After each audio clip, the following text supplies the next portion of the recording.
మన భారతదేశానికి 1947 సంవత్సరము ఆగస్టు 15వ తేదీన స్వాతంత్రం వచ్చింది. స్వాతంత్రం వచ్చిన తర్వాత మనం పరిపాలించుకోవాలనుకుంటే మనకు ఒక రాజ్యాంగం అనేది అవసరమై ఉన్నది.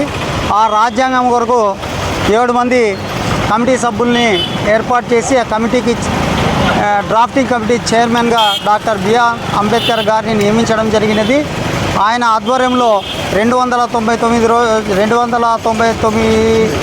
మంది అనేక సలహాలు సూచనలు తీసుకొని రాజ్యాంగం రచించడం జరిగింది.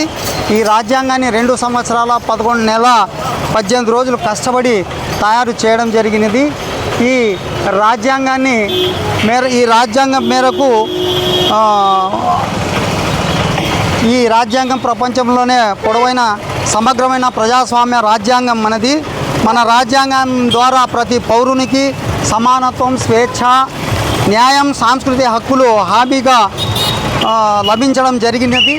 ఈ రాజ్యాంగం 1949 నవంబర్ 26వ తేదీన మనమే సమర్పించుకోవడం జరిగింది. దీన్ని 299 మంది కల రాజ్యాంగ కమిటీ సభ్యులు ఆమోదించడం జరిగింది.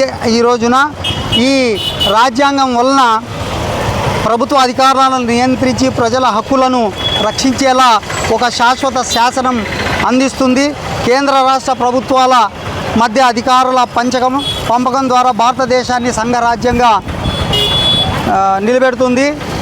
ఈ రాజ్యాంగానికి ప్రజలకు హక్కులు అలాగే బాధ్యతలు కూడా రూపొందించబడినాయి. ప్రతి భారతీయుడు సమానంగా నిలబడే అవకాశం ఈ రాజ్యాంగంలో కల్పించబడినది అని తెలియజేసుకుంటున్నాను.